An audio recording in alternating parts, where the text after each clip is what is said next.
Il existe, tout près de Stonehenge, quelque chose d'absolument colossal et de profondément troublant. Plus d'une douzaine de fosses gigantesques creusées dans le sol.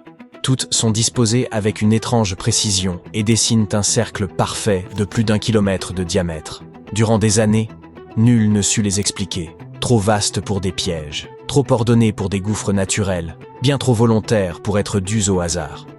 Et la question demeurait, qui possédait, il y a 4000 ans, le pouvoir, le savoir et les motifs nécessaires pour remodeler ainsi le paysage? Ces fosses encerclent un site nommé Durrington Walls, vaste colonie néolithique située à quelques minutes de marche de Stonehenge. Les archéologues estiment à présent qu'elles furent creusées vers 2500 avant notre ère, durant le néolithique récent, à une époque où l'on vivait censément d'une agriculture simple, sans outils métalliques, sans écriture ni mathématiques modernes. Chaque cavité atteint près de 9 mètres de large et descend à environ 4 ou 5 mètres, formant ensemble un anneau presque parfait. Pour démontrer que ces fosses n'étaient pas naturelles, les chercheurs ont mené une véritable enquête. Ils ont prélevé des carottes de sol et analysé la terre elle-même, y compris des traces microscopiques d'ADN ancien, et la datation par luminescence, qui révèle quand le sol a vu la lumière pour la dernière fois. Tous les résultats convergeaient, ces fosses furent creusées délibérément par des humains. Voici où les choses deviennent réellement stupéfiantes. Les fosses n'ont pas été creusées au hasard au fil des déplacements, mais conçues comme un projet unique et cohérent. Cela implique que les bâtisseurs néolithiques savaient imaginer un cercle gigantesque, mesurer des distances en terrain découvert et coordonner des équipes sur une immense étendue, sans GPS, sans drone, ni même carte aérienne. Ils ne disposaient que d'hommes, de cordes, d'outils de bois et d'un savoir partagé. Alors pourquoi consentir un tel effort? Les archéologues estiment que ces fosses relevaient d'un paysage rituel plutôt que fonctionnel. Durrington Walls apparaît déjà comme un lieu de rassemblement pour cérémonies, banquets et événements saisonniers.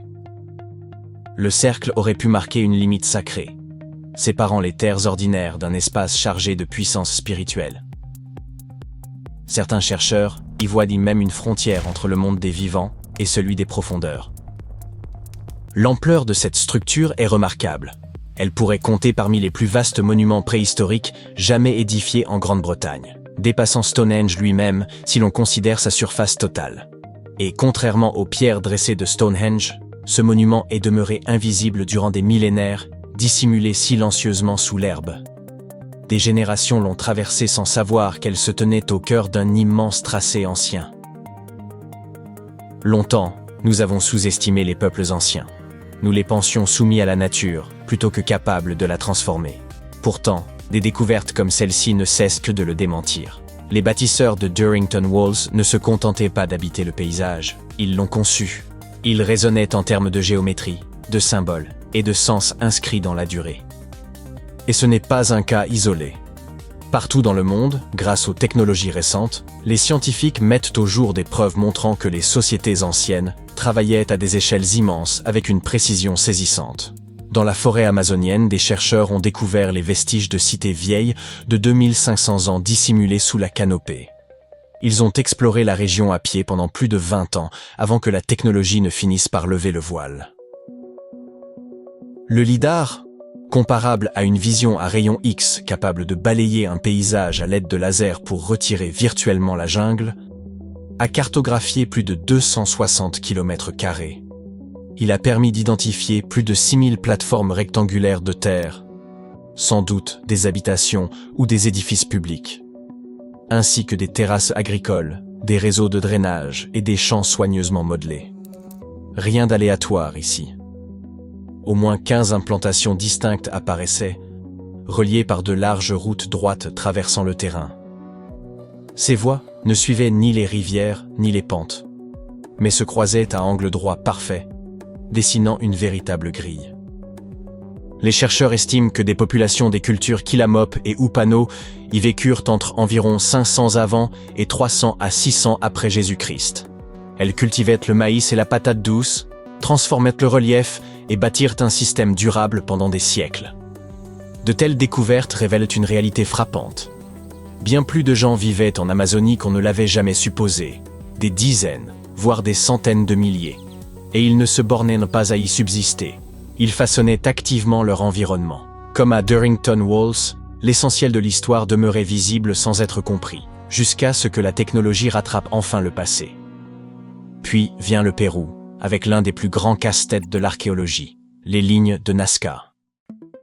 Ces figures colossales d'animaux, de plantes et de formes géométriques s'étirent sur le sol comme un message ancien, si vaste que seuls les oiseaux ou les satellites peuvent en saisir l'ensemble. Pendant des décennies, on a cherché à comprendre pourquoi les Nazca les avaient retracés, comment ils s'y étaient pris, et ce que signifiaient ces motifs monumentaux. Longtemps, l'énigme est restée irrésolue.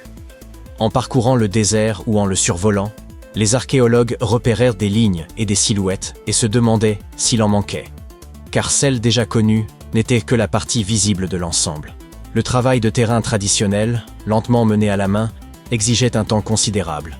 Et malgré cela, des dizaines de dessins plus discrets demeuraient trop ténus pour être perçus à l'œil nu. Ainsi, au lieu de parcourir le désert à pied, les chercheurs ont appris à l'intelligence artificielle à reconnaître des motifs dans les images aériennes et celles prises par drone. Ils ont nourri des modèles entraînés avec des téraoctets de clichés, et l'IA a commencé à signaler des formes, des courbes et des contours anciens dissimulés depuis des siècles. En à peine 6 mois, elle a repéré 303 géoglyphes, jusque-là inconnus dans le désert de Nazca. Cela a presque doublé le nombre de figures recensées et révélé des catégories entières de dessins. Certaines de ces formes sont minuscules, de quelques mètres à peine, mais voisines de figures géantes comme le colibri ou le singe. Grâce à ces découvertes, les chercheurs peuvent enfin éprouver leurs hypothèses sur la fonction des lignes. Il apparaît qu'elles n'étaient pas de simples ornements. Beaucoup servaient sans doute de parcours ou d'itinéraires pour des déplacements rituels. Et qu'on se rassure, l'IA ne remplace pas les archéologues. Ceux-ci vérifient chaque piste sur le terrain et interprètent tout ce que les machines mettent au jour. De retour en Grande-Bretagne, le cercle de Fos se rattache aussi à une structure encore plus ancienne. Un site du début du néolithique nommé Robin Hood's Ball.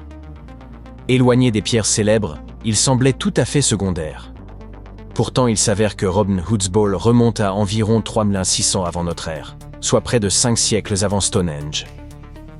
Il s'agit de ce que les archéologues appellent une enceinte à fossés interrompus, un vaste ouvrage circulaire de talus et de tranchées discontinues. Les fossés y sont divisés en courts segments séparés par de petits intervalles. Loin d'exclure les gens, cet ensemble devait les rassembler.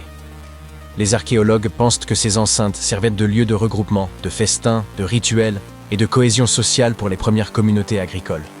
Puis survint un rebondissement inattendu. Lors de l'aménagement d'un terrain à Larkhill, sur une colline au nord-est de Stonehenge, destinée à des logements militaires, les archéologues mirent au jour les traces d'une autre enceinte de ce type. La carte s'en trouva bouleversée.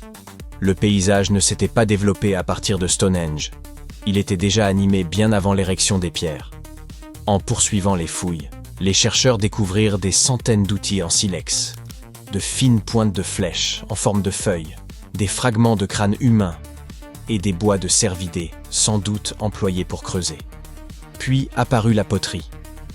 Des styles différents surgissaient selon les secteurs, dans les fossés ou dans des fosses voisines. Or, ces styles sont de véritables empreintes culturelles. Leur diversité suggère que plusieurs groupes fréquentèrent le même lieu, y apportant leurs traditions, leurs outils et leurs objets. Tout cela transforme notre regard sur Stonehenge. Les pierres n'ont pas jailli du néant. Elles se sont dressées dans un paysage déjà chargé de sens, de mémoire et de circulation.